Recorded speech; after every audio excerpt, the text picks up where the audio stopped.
Naoya Inoue. The name rolls off the tongue like a whisper before a storm. Known as the Monster, this young Japanese fighter has risen through the boxing ranks with a combination of grace, aggression, and terrifying power. By the time 2018 came around, he was already no stranger to the boxing purist, but the casual fan was only beginning to understand what Japan had produced. A warrior who wasn't just dominating the bantamweight division but rewriting what it meant to be elite in the lower weight classes. Inoue's style is not one built on flash.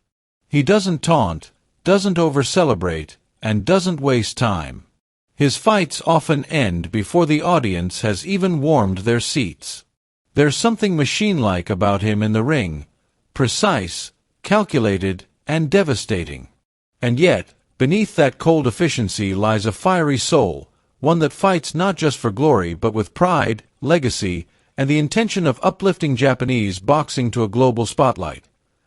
His journey through the World Boxing Super Series, WBSS, marked a pivotal moment in his career. This tournament was a crucible meant to forge champions, pitting the best of the best against one another, stripping away cherry-picked opponents and protective matchmaking. If you were in the WBSS, you couldn't hide. And Naoya Inoue wasn't just participating, he was demolishing. Before the tournament began, Inoue was already a two-weight world champion. He had captured the WBC light flyweight title in only his sixth professional bout, and then moved up to conquer the super flyweight division. In 2014, he completely dismantled Omar Narvaez, a long-reigning champion, on his 12th defense, dispatching him in 2 rounds and earning immediate comparisons to greats of the past. Narvaez wasn't just a belt holder. He was one of the most experienced fighters in the division's history. Yet, against Inoue, he looked like a novice. Fast forward to 2018. Inoue enters the WBSS bantamweight bracket and draws Jamie McDonnell, a British champion with height, reach, and years of unbeaten dominance. McDonnell was over 5 inches taller and came in with a massive size advantage, having rehydrated to a near welterweight frame by fight night. But physicality didn't matter. Inoue crushed him in the first round with ruthless efficiency. It was clinical, brutal, and definitive, a message to every other contender in the tournament. The monster is here. But the monster's true test would come later. After dispatching Juan Carlos Peano in just 70 seconds and making Emmanuel Rodriguez look like a sparring partner despite the Puerto Rican entering as an undefeated world champion, Inoue was set to face the final boss, Donaire. Donaire was a legend. A 4-division world champion, he had once been considered a top 3 pound-for-pound fighter, known for his thunderous left hook and his ability to send men crashing to the mat with a single shot. At 36, many had counted him out. Yet, in this tournament, he'd rolled back the years. He won his WBSS semifinal bout with a vicious body shot that fractured his opponent's orbital bone. The Filipino Flash wasn't just still in the game, he was winning. On November 7, 2019, the scene was set in Saitama, Japan. Naoya Inoue, now 18-0 with 16 knockouts, would face Donaire for the WBA, IBF, and Ring Magazine bantamweight titles and the Muhammad Ali Trophy. But the evening took a dramatic turn even before Inoue stepped into the ring. His younger brother, Takuma Inoue, had just suffered the first loss of his career in a failed WBC bantamweight title bid. The mood in the locker room was likely tense, with emotions running high. And yet, as Naoya walked out under the lights, he looked more focused than ever. The fight began at a blistering pace. From the opening bell, it was clear that Donaire hadn't come to pass the torch. He came to win. The Filipino veteran matched Inoue's rhythm, traded heavy shots, and refused to let the younger man dictate terms. Donaire's jab was sharp, and his left hook was landing. Inoue, normally the hunter, found himself in deep waters early. Then came the second round, a defining moment. Donaire landed a picture-perfect left hook that shattered Inoue's right orbital bone. Blood gushed from his nose, and his vision began to blur. For the first time in his career, the monster looked mortal. The Japanese crowd watched in stunned silence as their hero blinked through blood and pain, adjusting to what had quickly become a war. But Inoue didn't buckle. He responded the only way he knew how, by fighting. Round after round, the two legends exchanged bombs. Donaire targeted the damaged eye, while Inoue went to the body with brutal precision. Each punch carried the weight of legacy. This wasn't just about belts. This was about proving who belonged in the pantheon of boxing gods. In round 9, Donaire clipped Inoue with a thunderous overhand right that made him stagger across the ring. It was the most visibly shaken the monster had ever been. Yet, even while dazed, he rolled under the next punch, slipped a hook, and fired back with an uppercut that nearly stopped Donaire in his tracks. It was a surreal display of instinct and courage. Lesser fighters would have folded.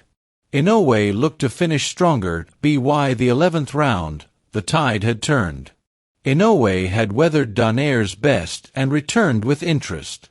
He backed the Filipino legend to the ropes and landed a left hook to the liver, a punch so painful, so pure, it made Donaire turn his back and run in agony.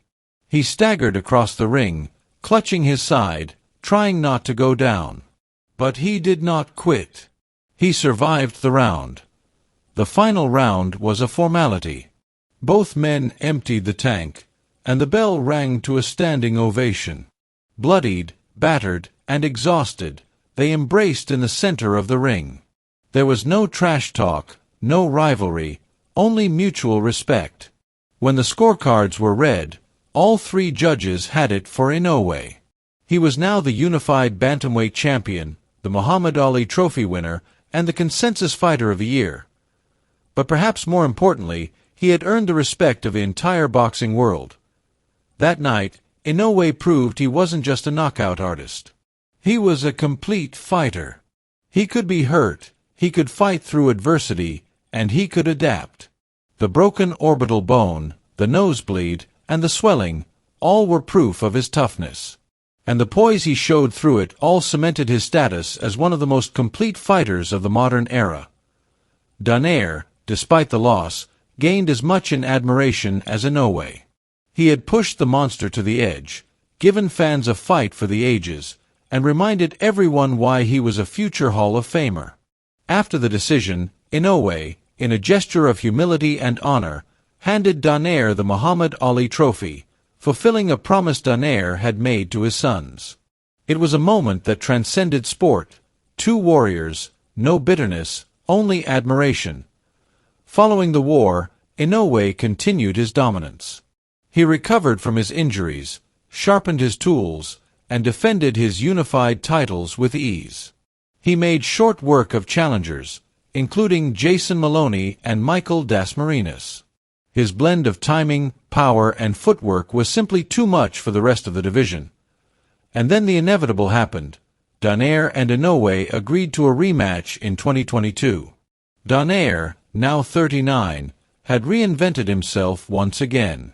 He had knocked out Nordine Ubali to become the oldest bantamweight champion in history and followed it up with another KO win. He wasn't just chasing a payday. He wanted revenge, and he believed he could get it. But Inoue was no longer the same fighter he had been in 2019. The wounds of war had made him smarter, sharper, and even more dangerous. When they met again in Saitama, the dynamic was different. From the opening bell, Inoue was surgical. He feinted, he moved, and he struck with thunder. A quick right hand to the temple dropped Donaire in the first round. The veteran got up, but he was clearly shaken. The second round was a masterclass in finishing. Inoue cut off the ring, cornered Donaire, and landed a violent flurry capped by a vicious left hook that ended the fight. 2 rounds. That's all it took. The rematch wasn't a war. It was a statement. Donaire was gracious in defeat once again, but the difference in levels was now undeniable. Inoue wasn't just the best bantamweight. He was one of the best fighters in the world, period. With that win, he became the unified champion of the division. Eventually, he would go on to become undisputed by defeating Paul Butler in 2022. As of now, Naoya Inoue continues his meteoric rise. Having moved up to super bantamweight, he's already conquered that division too, unifying titles and aiming to become undisputed in a second weight class. There is no sign of decline. If anything, he's getting better. What makes Inoue truly terrifying isn't just the power, it's the control. He fights like a surgeon with dynamite in his hands. Every jab is placed. Every hook has a purpose. Every angle is calculated. He doesn't waste energy. He doesn't make mistakes. His footwork cuts off the ring so efficiently that opponents run out of space before they even realize they're in trouble. He's not just a knockout artist. He's an artist, period, and a sport that often leans on hype and controversy. Inoue is a refreshing throwback. No trash talk. No gimmicks. Just pure, devastating brilliance. He trains like a monk, fights like a beast, and carries himself like a samurai. Inoue is proof that greatness doesn't have to be loud, it just has to be undeniable. And as the world watches him climb higher up the pound-for-pound rankings, one thing is clear, the monster isn't finished. He's only getting started.